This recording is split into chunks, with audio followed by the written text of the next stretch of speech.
Hello guys, मेरा नाम है कृतिदत्त साहू एंड आप सभी लोग देख रहे हैं कॉम्पिटिटिव ओडिशा यूट्यूब चैनल। तो आज मैं आप लोगों के लिए वीडियो हिंदी में इसलिए बना रहा हूं क्योंकि आज इस वीडियो में मैं आपको एसएससी जब आप लोग अप्लाई करते हो तो उसका जो चालान होता है उसको आप लोग कैसे फिलअप करोगे, उसमें कौन कौन सा डाटा आप लोगों को फिल करना होता है एंड कौन कौन सा डाटा आपको फिल नहीं करना होता है, जो कि ऑटोमेटिकली बैंक वाले फिल करके देते हैं। वो बहुत सारे स्टूडेंट का डाउट्स होता है जो कि पहले बार करते हैं। ठीक है, तो वो डाउट्स मैं आज आपको इस वीडियो में क्लियर करने वाला हूँ। ठीक है, जो कि बहुत सारे बच्चों का डाउट्स होता है। मैं भी कई बार पहले बार जब अप्लाई करता हूँ तो मेरा भी डाउट्स होता था। ओके, लेकिन अभी मैं क्योंकि बहुत बार अप्लाई कर चुका हूँ तो जिसकी वजह से मेरे को अभी डाउट नहीं आता है। ठीक है, तो मैं कई बार मेरे दोस्तों का भी पेमेंट करता हूँ। तो यहाँ पे देखो, एसएससी में अगर आप लोग पेमेंट करते हैं तो आप लोग को दो ऑप्शन मिलता है, एक तो ऑनलाइन मिलता है, दूसरा आपको ऑफलाइन मिलता है। अगर आप लोग ऑनलाइन पेमेंट करते हैं तो उसमें प्रॉब्लम आपका ये आता है कि अगर आप ऑनलाइन पेमेंट करते हैं तो आपका देखो फेल्ड होने का चांसेस बहुत ही ज़्यादा रहता है। 80 to 90% आपका देखो चांसेस रहता है कि आपका ऑनलाइन फेल्ड हो जाए। और उसमें अगर बाय लक आपका चांस अच्छा हुआ, आपका लक अच्छा हुआ तो आपका पेमेंट सक्सेस हो जाता है। कई बार ऐसे भी होता है कि आपका पेमेंट फेल्ड होने के बाद आपको रिफ़ंड मिल जाता है। कई बार ऐसा होता है कि रिफ़ंड नहीं मिलता है। ठीक है, अगर आप लोग फिर कॉन्टैक्ट करोगे एसएससी वालों को तो फिर वो लोग बोलते हैं कि आप बैंक में कॉन्टैक्ट कीजिए, ये कीजिए, वो कीजिए। ओके, तो 100 रुपये के लिए आपको बहुत सारा परेशानी झेलनी पड़ सकती है। तो इसीलिए मैं आपको रिकमेंड करूंगा, अगर आप लोग पेमेंट करते हैं तो आप लोग ऑफलाइन चालान के थ्रू पहले से ही कीजिए। तो मैं आज आपको बताऊंगा कि कैसे आप एसएससी का चालान को फिल करोगे। तो ज़्यादा देर नहीं लेते हुए मैं आपको चलिए बताता हूं, क्योंकि एसएससी एमटीएस का भी आपका देखिए रिक्रूटमेंट आ चुका है तो बहुत सारे बच्चे फिल करेंगे तो बहुत सारे को परेशानी होगा। तो इसीलिए मैं आपको बता रहा हूँ। ठीक है, तो देखिए ये जो आपका चालान है ये आपका सीएचएसएल का चालान है। ठीक है, सीएचएसएल का चालान है। तो सीएचएसएल देखिए, जब सीएचएसएल जो एग्जामिनेशन हुआ था तो एग्जामिनेशन देखिए सीएचएसएल का जो आपका क्या होता है, चालान होता है एंड एसएससी एमटीएस का होता है, जेई का होता है। तो एसएससी का जितना भी एग्जामिनेशन होता है उसका जो चालान होता है लगभग आपका, लगभग तो नहीं, आपका 101% आपका सेम ही होता है। ठीक है, 101% आपका सेम ही होता है। आपका एसएससी का जो भी एग्जामिनेशन होगा अगर आप चालान डाउनलोड करके देखोगे तो हर एक चालान आपका सेम ही होता है। ठीक है, उसमें आपको कोई भी डिफरेंस देखने को नहीं मिलेगा। फर्स्ट ऑफ ऑल आपको यहाँ पे क्या क्या चीज़ें आपको देखने को मिलेगा, देखिए फर्स्ट लिखा होता है बैंक कॉपी, दूसरे तरफ लिखा होता है कैंडिडेट कॉपी। जो बैंक कॉपी होता है वो बैंक वाले रख लेते हैं, जो कैंडिडेट कॉपी होता है वो आपको दे दिया जाता है। ठीक है, तो उसके बाद देखिए यहाँ पे और क्या लिखा होता है, इसके बाद यहाँ पे देखिए लिखा होता है SBI CBS स्क्रीन नंबर। तो यहाँ पे ऑटोमेटिकली वो लिखा होता है, उसमें आपको कुछ भी फिल करने की ज़रूरत नहीं होता है। एंड फ़ी टाइप आपको लिखा होता है, वो भी आपको फिल करने की ज़रूरत नहीं होती।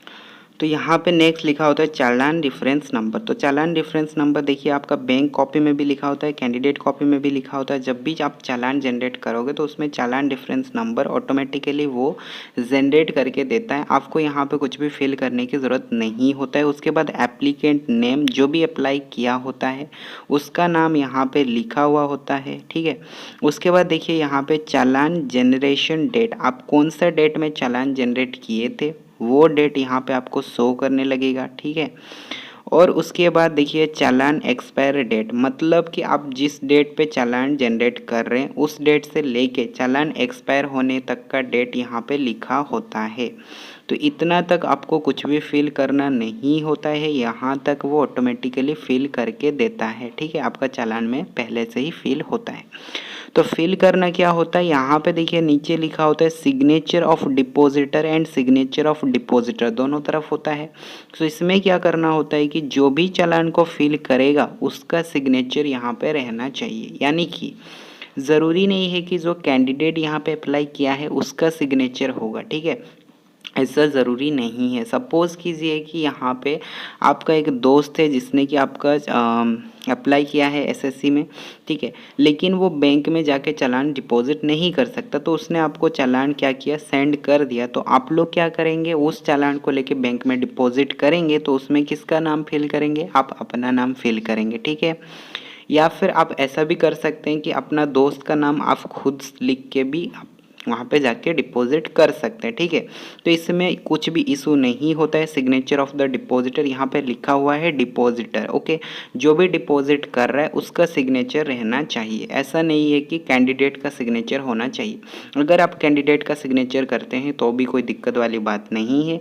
अगर डिपॉजिट जो कर रहा है उसका अगर नाम लिखेंगे या यानी कि सिग्नेचर रहेगा तो भी कोई भी दिक्कत वाली बात नहीं है। ठीक है, सो इसमें तो कोई भी इशू नहीं है। उसके बाद नेक्स्ट देखिए यहाँ पे क्या होता है, एसबीआई ब्रांच कोड जो यहाँ पे दोनों तरफ लिखा होता है, इसमें आपको कुछ भी फिलअप करने की ज़रूरत नहीं है। वो बैंक में जब डिपॉजिट करेंगे तो बैंक वाले फिलअप करके देते हैं। ठीक है, तो इसमें आपको कुछ फिलअप करने की ज़रूरत नहीं है। उसके बाद जो डेट ऑफ रिसिप्ट है, डेट ऑफ रिसिप्ट, इसको आप फिल कर सकते हैं। जिस भी डेट में आप डिपॉजिट करोगे उस डेट को यहाँ पे क्या करोगे, आप फिल कर दोगे। ठीक है, जिस भी डेट में आप डिपॉजिट करोगे उस डेट को आप फिल करोगे। ठीक है, उसके बाद नेक्स्ट क्या होता है, SBI journal number. SBI journal number दोनों तरफ है, सो इसमें भी आपको कुछ भी फिलअप करने की ज़रूरत नहीं है। वो कौन फिल करके देगा, जो बैंक वाले डिपॉजिट लेंगे तब वो फिल करके देंगे। ठीक है, तो बैंक वाले का काम ये है, तो आपको कुछ भी करने की ज़रूरत नहीं है।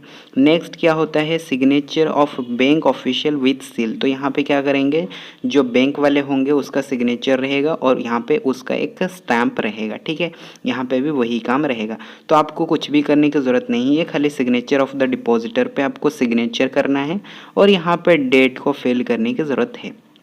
ठीक है, उसके बाद देखिए यहाँ पे इंस्ट्रक्शन लिखा होता है। इंस्ट्रक्शन क्या लिखा होता है, देखिए बहुत सारे बच्चे क्या करते हैं, इमीडिएटली चालान को जनरेट करते हैं और इमीडिएटली उसका प्रिंट आउट निकाल के बैंक में जाके डिपॉजिट करते हैं। तो जिसकी वजह से क्या होता है, उनका चालान शो ही नहीं करता है बैंक में। ठीक है, और वो आके फिर यूट्यूब वीडियो पे कमेंट करते हैं कि हमारा तो बैंक में शो ही नहीं कर रहा है, तो हम लोग पेमेंट कैसे करें। तो यहाँ पे लिखा होता है पहले से ही, क्या लिखा होता है यहाँ पे देखिए, फर्स्ट क्या लिखा होता है, branches should not refuse to accept the challan. कोई भी ब्रांच आपको मना नहीं कर सकता कि वो चालान को एक्सेप्ट नहीं करेंगे। ठीक है, ये फर्स्ट इंस्ट्रक्शन है, तो ऐसा आप उनको बता सकते हैं अगर वो मना करते हैं चालान लेने के लिए। उसके बाद देखिए नेक्स्ट क्या होता है, please not to write the journal number in all the challan. ठीक है, तो जर्नल नंबर आपको लिखने की ज़रूरत नहीं है, जो कि मैंने बताया वो बैंक वाले का काम है, वो खुद फिल करेंगे। ठीक है, उसके बाद नेक्स्ट देखिए क्या होता है, please check the name of the candidate positively after entering the registration ID. ठीक है, तो यहाँ पे क्या करते हैं, वो कैंडिडेट का नेम को चेक करते हैं, ये ब्रांच वाले चेक करते हैं, ये आपकी काम नहीं है। ठीक है, उनके लिए इंस्ट्रक्शन है। फिर फोर्थ नंबर देखिए, नोट सेपरेट चार्ज और commission to be charge from the depositor. जो डिपॉजिट करने जाएगा उससे कोई भी वो लोग एक्स्ट्रा चार्जेस नहीं ले सकते, यानी कि 100 रुपीज़ का अगर आपका होता है फीस तो 100 रुपीज़ ही लेंगे, उससे ज़्यादा वो लोग नहीं ले सकते। ठीक है, ये होता है आपका एक इंस्ट्रक्शन। अगर कभी भी मांगते हैं तो ये आप उनको दिखा सकते हैं। ठीक है, नेक्स्ट क्या होता है, in case of any problem branch should immediately contact house branch of this number.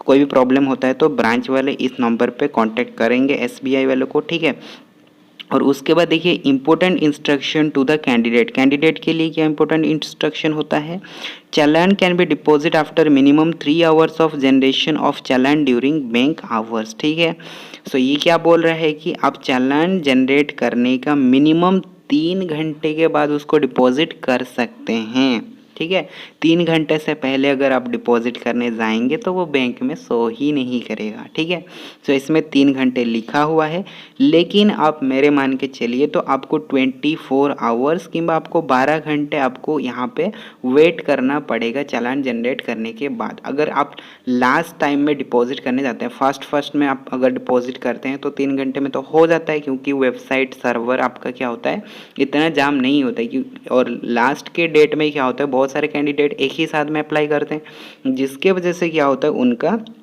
यहाँ पे सर्वर जो होता है जाम हो जाता है, जिसके वजह से यहाँ पे आपका थोड़ा सा शो होने में लेट भी लगता है। ठीक है, सो इसीलिए मैं आपको रिकमेंड करूँगा कि आप 12 घंटे पहले ही मीन्स जनरेट कर लीजिए, यानी कि रात को जनरेट करेंगे तो आप सुबह जाके डिपॉजिट करेंगे। ठीक है, इस तरीके से आप काम कर सकते हैं। उसके बाद नेक्स्ट देखिए, please note the last date of the receipt of cash payment by SBI is यहाँ पे डेट। ठीक है, तो यहाँ पे आप जो लास्ट डेट है उसको आप यहाँ पे ध्यान से देख के जाइए, ठीक है। क्योंकि बहुत सारे कैंडिडेट क्या करते हैं कि लास्ट डेट पार हो जाता है, उसके बाद जाके डिपॉजिट करते हैं, जिसकी वजह से यहाँ पे क्या होता है, डिपॉजिट नहीं होता है, ठीक है। और वो होगा भी नहीं, क्योंकि आपको जिस डेट के अंदर आपको डिपॉजिट करने के लिए बोला गया है उस डेट के अंदर ही आपको डिपॉजिट करना पड़ेगा। तो ये था पूरा कंप्लीट इन्फॉर्मेशन एक एसएससी चालान को फिल कैसे करेंगे, ठीक है। सो मैंने आपको ये बता दिया, ये मेरा एक प्रीवियस का मतलब चालान था जो कि मैंने आपको बता दिया। तो इस हिसाब से आपको क्या करना होता है, फिल करना होता है, ठीक है। तो आई होप कि आपको पूरा प्रोसेस समझ में आ गया होगा। अगर कुछ भी डाउट होता है रिगार्डिंग पेमेंट एंड कुछ भी आपको चालान फिल करने में दिक्कत आता है, परेशानी आता है, तो आप मेरे को कमेंट बॉक्स में पूछ सकते हैं, मैं आपको ज़रूर रिप्लाई कर दूंगा, ठीक है। सो मिलते हैं अगले वीडियो में, तब तक के लिए जय हिंद, जय भारत।